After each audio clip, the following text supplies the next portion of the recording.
प्यारे दोस्तों, मैं डॉक्टर अंकुर यादव। आज हम आपको बताएंगे, आज हम आपसे बात करेंगे बीएमएस छात्र के बारे में।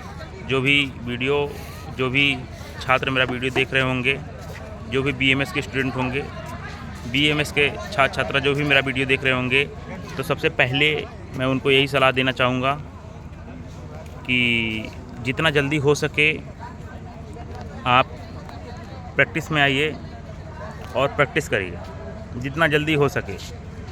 आप बहुत सारे डॉक्टर्स को, बहुत सारे लोगों को आप देखे होंगे कि वो कुछ सिखाना नहीं चाहते। अगर आप उनके यहाँ सीखने के लिए जाते हैं, अगर आप सोचते हैं कि हम जाएं और वो हमको कुछ सिखा दें, तो सीधा मना कर देते हैं कि हम आपको नहीं सिखा सकते, हमारे पास जगह नहीं है। इस तरीके की बातें करते हैं। तो अगर जो भी छात्र मेरा वीडियो देख रहा होगा, तो सबसे पहले मेरे चैनल को सब्सक्राइब करिएगा प्यारे दोस्तों। और अगर आप प्रैक्टिस करना चाहते हैं, अगर आपका इंटरेस्ट जो है गायनी में है, जो बालिकाएं हैं, तो छात्राएं अगर गायनी में इंटरेस्ट रखती हैं तो किसी गायनिकोलॉजिस्ट को पकड़ के फ्री में जॉब कर लीजिए। आप फ्री में तब तक करिए जब तक आपका एग्ज़ाम, फाइनल एग्ज़ाम नहीं हो जाता, इंटर्नशिप नहीं हो जाता, तब तक आप कर सकती हैं। हो सकता है कॉलेज जहाँ आप जॉब करें वो पैसा भी दे सकता है और नहीं भी दे सकता है। तो मैं यही कहूँगा कि आप 3 से 4 साल अगर आप देते हैं अपना टाइम किसी भी सेंटर पे, तो आप बहुत सारी चीज़ें सीख जाएंगी। और स्पेसिफिक प्रैक्टिस करिए। अगर आप डर्मा की प्रैक्टिस करना चाहते हैं तो किसी डर्मेटोलॉजिस्ट को पकड़ लीजिए और उसके साथ प्रैक्टिस करिए और देखिए कि डर्मा के जो भी केस होते हैं आप उसी में महारत हासिल करिए। अगर आप बहुत सारी चीज़ों की प्रैक्टिस करेंगे, अलग अलग मतलब जनरल प्रैक्टिस करने की कोशिश करेंगे, तो आपका कंपटीशन सीधे जो वहाँ के लोकल डॉक्टर हैं उनसे हो जाएगा। और जब आपका कंपटीशन लोकल डॉक्टर से हो जाएगा तो वो बहुत समस्या हो जाएगी आपके लिए। तो कोशिश ये करिए कि आप स्पेसिफिक प्रैक्टिस करिए। स्पेसिफिक प्रैक्टिस करने में आपको जो है कोई दिक्कत नहीं होगा, और एक टाइम के बाद आपके पास नंबर ऑफ़ पेशेंट की संख्या बहुत ज़्यादा होगी। तो प्यारे दोस्तों, जब नंबर ऑफ़ पेशेंट की संख्या ज़्यादा होगी, स्टार्टिंग में आपको दिक्कत होगी। और जो भी आयुर्वेदिक प्रैक्टिस करना चाहता है तो पंचकर्मा की प्रैक्टिस कर सकता है, लेकिन पंचकर्मा एक हायर सिटी में ही आप ओपन कर सकते हैं। लोकल सिटी में तो लोग पैसा नहीं देना चाहते हैं। रही बात पीजी की, तो आप पीजी कर सकते हैं। और अगर आप पीजी कर रहे हैं तो प्राइवेट कॉलेज से अगर पीजी कर रहे हैं, अगर आपने यूजी भी प्राइवेट कॉलेज से किया है, तो लगभग आपका 40 लाख रुपए, 45 लाख रुपए लग जाएंगे। अब सोचिए कि 45 लाख रुपए लगा के आप किसी प्राइवेट संस्थान में अगर आपकी जॉब भी नहीं लग रही है, अभी तो बहुत समस्या है, क्योंकि मेडिकल ऑफिसर की सीट नहीं आ रही है, तो सैचुरेशन हो चुका है सारे डिपार्टमेंट का। प्राइवेट कॉलेज में पीजी करने के बाद भी ज्वाइन होना बहुत मुश्किल हो रहा है। जो भी पीजी स्टूडेंट मेरा वीडियो देख रहे होंगे, तो उनके सीनियर्स या जूनियर्स आप पता कर सकते हैं कि ऐसा सच है ये। तो कोशिश करिए आप आयुर्वेद प्रैक्टिस करिए। आयुर्वेद प्रैक्टिस करेंगे तभी आप आगे बढ़ सकते हैं, और स्पेसिफिक प्रैक्टिस करिए। रही बात, बहुत सारे लोग कहते हैं कि आप गलत बताते हैं, ऐसा नहीं है।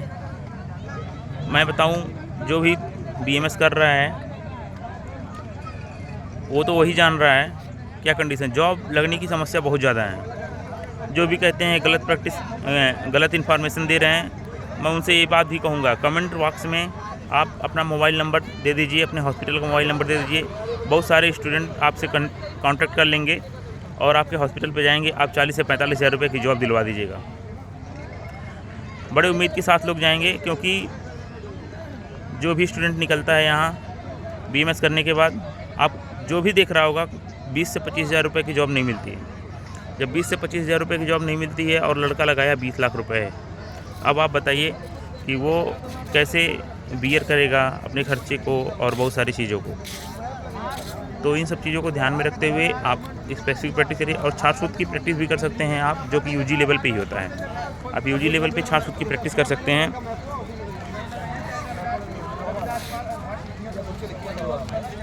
यूजी स्टूडेंट छाछ सूत की प्रैक्टिस कर सकता है। छाछ सूत के लिए आपको सीखने के लिए तो कोई, अभी आप बात करेंगे कोई सिखा दे, तो कोई सिखाने को तैयार नहीं होता है, कोई सिखाने को तैयार नहीं होता है।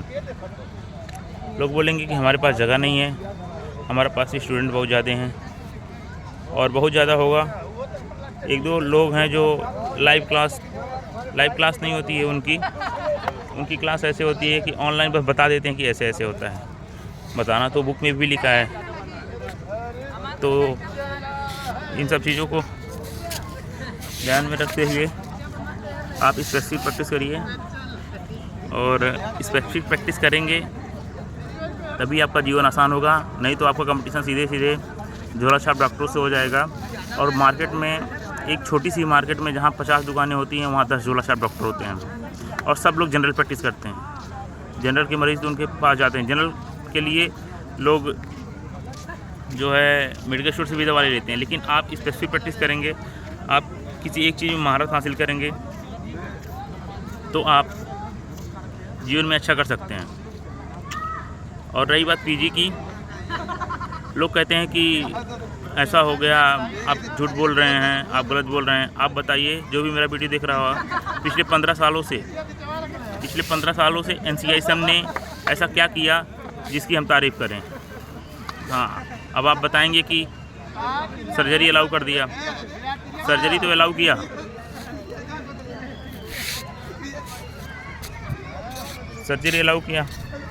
प्यारे दोस्तों, पर ये बताइए वो सर्जरी हो कहाँ रही है।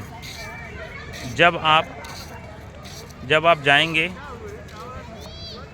जब आप अपना सेंटर पे सर्जरी करना शुरू करेंगे, तुरंत जिला आयुर्वेद अधिकारी का दबाव आने लगेगा आपके पास। आप सर्जरी नहीं कर सकते। क्यों? क्योंकि वो मामला कोर्ट चला गया। जो सर्जरी अलाउ हुआ था वो कोर्ट चला गया। अब जब कोर्ट चला गया, कोर्ट से निर्णय आएगा तभी कुछ हो सकता है। अभी राजपत्र जारी कर देने से सब चीज़ें अलाउ नहीं हो जाती हैं। राजपत्र आ गया कि आप सर्जरी कर सकते हैं, लेकिन ऐसा नहीं है। अब बहुत सारे लोग कह रहे होंगे, जो मेरा वीडियो देख रहे होंगे, कि अरे वो MS की हैं, सारी सर्जरी करते हैं। ठीक है, उनसे बोलिए नोट्स डाल के दीजिए। अगर अभी कहीं क्लेम हो जाए, किसी को पैसा वापस मंगवाना हो किसी संस्थान से, या जो बीमा कंपनी होती है उससे पैसा वापस मंगवाना हो, तो दूर हट जाते हैं। क्यों? अगर लागू हो तो कर सकते हैं ना, लेकिन नहीं, वो इसीलिए हट जाते हैं। वो इसीलिए दूर हट जाते हैं क्योंकि अलाउ नहीं है सर्जरी। कहने की बातें अलग होती हैं, लोग कुछ भी कहते हैं कि ऐसा है, ऐसा नहीं है। मैं आपको बताऊं कि अगर केवल छाछ सूत सर्जरी ही है जिस पे आप प्रैक्टिस कर सकते हैं, अभी तक जो भी राजपत्र आया था 18 या 19 में, उस राजपत्र में क्या हुआ, उस टाइम MBBS वालों ने जाके कोर्ट कर दिया और वह फाइल रुक गई। अभी उसका कोर्ट चल रहा है, जब तक वो क्लियर नहीं होगा तब तक कुछ नहीं हो सकता है। ये बस कहने के लिए है